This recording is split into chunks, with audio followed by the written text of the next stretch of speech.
your work in building activist organizations, your ideas on developing citizen power, and your success in winning federal legislation.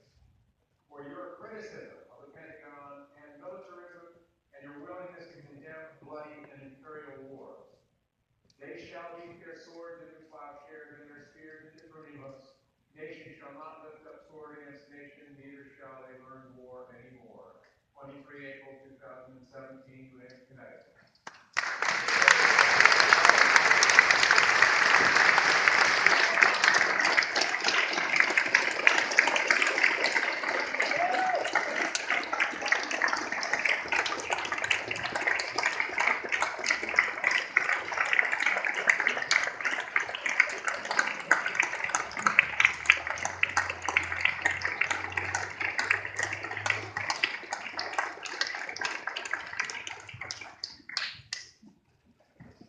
Well, Nader requested specifically that we invite Charles Pillsbury to introduce him for this award.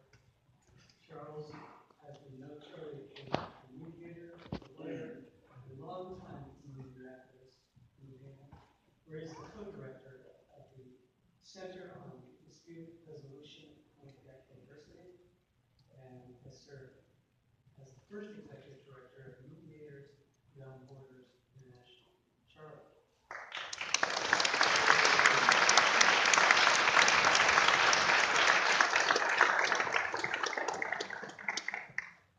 You didn't come here to hear me speak, so I will follow the 3 B's. Be brief, be good, and be gone. Just briefly, I would like to welcome Ralph back home.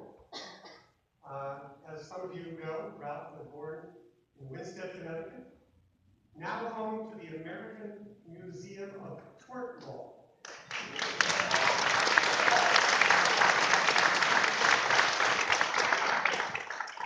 I urge you to visit. Ralph also began his career as a lawyer in Connecticut. He was admitted to the bar and began practicing law in Hartford in 1959.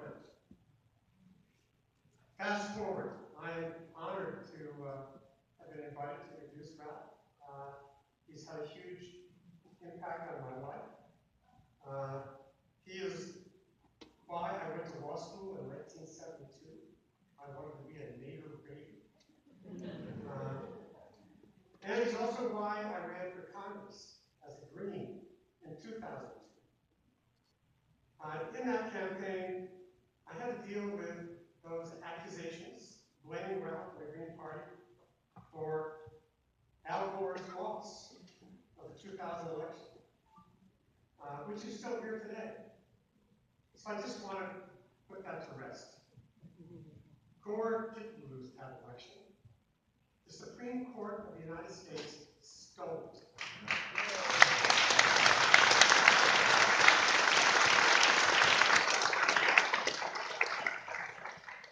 An unprecedented judicial coup d'etat by 5 Republican Supreme Court justices handed the presidency to George W. Bush, and our country has never been the same since. And you certainly can't blame Mr. Nader or even Jill Stein on the election of Donald Trump, can you? Ralph is a wonderful honor. He fits the profile of a peace hero. Through law and politics, he has engaged in courageous, nonviolent resistance against abuse of power, armed conflict, violent oppression, and environmental negligence. I was actually going to say, during my campaign, he participated in a fundraiser. He's known for many, as consumers, environmental. At that fundraiser, Ralph pulled out of his pocket a ballpoint pen, and from that pen unfurled a flag that showed how the defense spending of this country, the military spending in the United States, stripped the next 10 countries, including the Soviet Union at the time, Russia, and China. It's stunning. But again, we know it's very expensive to maintain an empire. So I will say that certainly the spirit of Gandhi is applauding Ralph's commitment to creative, nonviolent action and constructive program. And I know you will too. Ralph?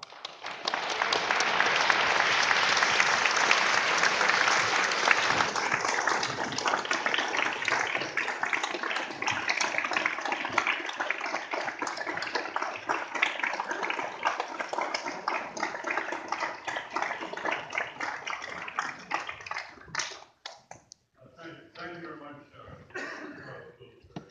Really, one of the great stalwart citizen advocates that we see around the country who hold up the democracy for the rest of us. I salute you for that. You have great stamina.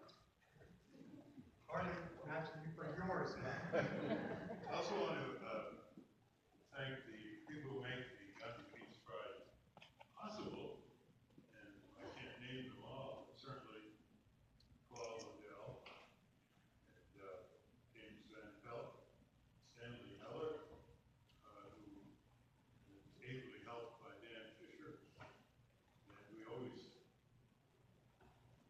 like to recognize the obvious, that your attendance here is a tribute to the work of Omar Barghouti and the Palestinian Freedom Justice Movement. And without the kind of work you've done over the years, I can assume most of you are activists, otherwise you'd be sending text messages outside this room to help make our work possible in Congress and elsewhere. So it is a very much of a collaborative effort, and I've often said every major social justice movement in our country was made possible by 1% or less of active, engaged citizens representing majority opinion, representing majority opinion. Very often, the great movements represent far less than 1% on the rampart, doing the work in area after area and focusing the effort on the decision makers, such as the civil rights movement in Congress or the environmental movement or others throughout American history. Never more than 1%. Women's suffrage movement, labor, farmer movement, progressive populist movement. I think it's important to recognize that, although we all would like more than 1%, to lift the morale of people who get very discouraged and grow up believing that it takes a far greater amount of consistent volunteer human energy month after month to get something changed. I want to thank those who have awarded me the Gandhi Peace Prize, Peace Award.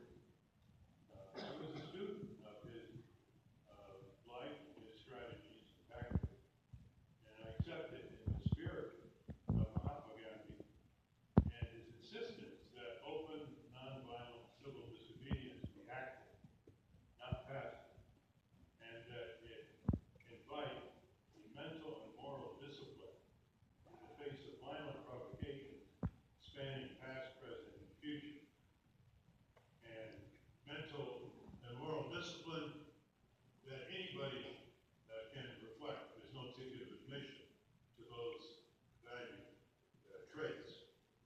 The many expressions of violence, which is the opposite of peace, have marked the course of human history and confront the expansion of the safe communities and the rule of law that tries to restrain the domination of violence.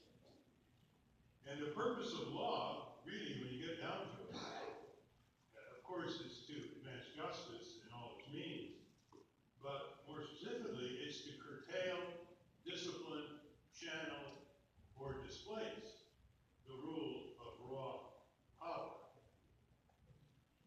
The purpose of law in our country involves access to justice, it involves constitutional rights and derivatives, it involves due process, habeas corpus, openness in terms of judicial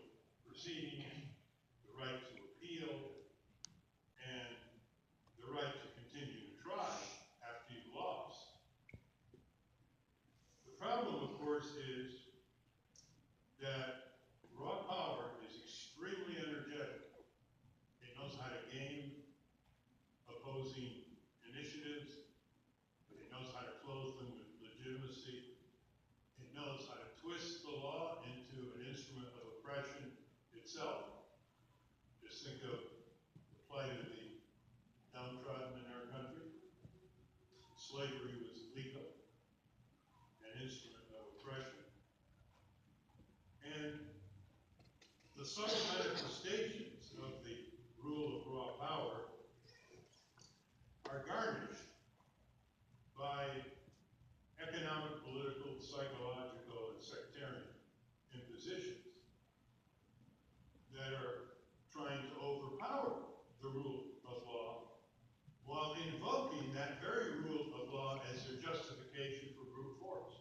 Have you ever heard of any dictator or any authoritarian force, no matter how brutal its impact, not try to justify it in some legal fashion?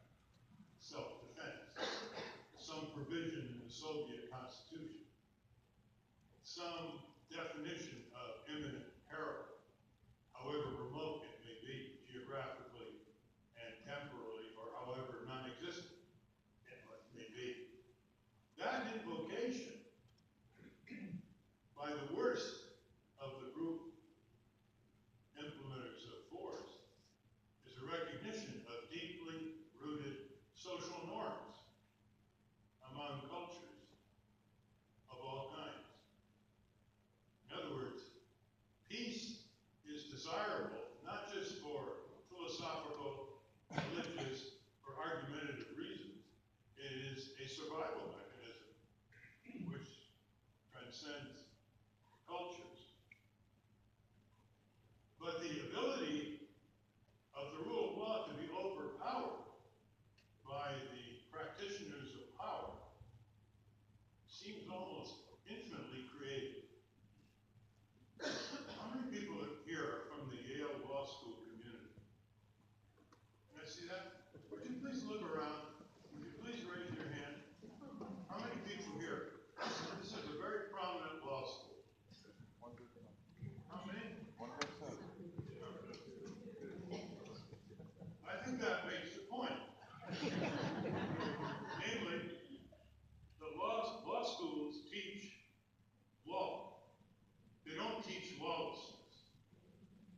I recently wrote a column on the necessity to split the curriculum at my alma mater, Harvard Law School, so that students can choose whether they want to study Harvard law or Harvard lawlessness, which of course attaches them to reality and not to myth. And in that respect, consider some examples. Terrorism is defined in the dictionary as violent force implemented for political advantage or to maintain or acquire political power. Now, who are the greatest purveyors of terrorism throughout history? It's not individual terrorists. It's not groups of individual terrorists. It's state terrorism, right to this very day. And state terrorism is always legitimized as being in the service of national defense. Nazi terrorism, Soviet terrorism, U.S. British terrorism in World War II were all defined as necessary to protect the fatherland or the motherland. When U.S. and British airplanes incinerated Dresden and Tokyo, literally to terrorize the civilian population that was up front so that they would undermine or overthrow the regime. It was all defined in terms of protecting the motherland or the fatherland. In those two fire bombings, 170,000 civilians perished in 2 nights. And the atrocities are not restricted at all to any one culture, any one country. In our country, the sophistication of illegitimate armed force has reached new levels of exoneration. We now have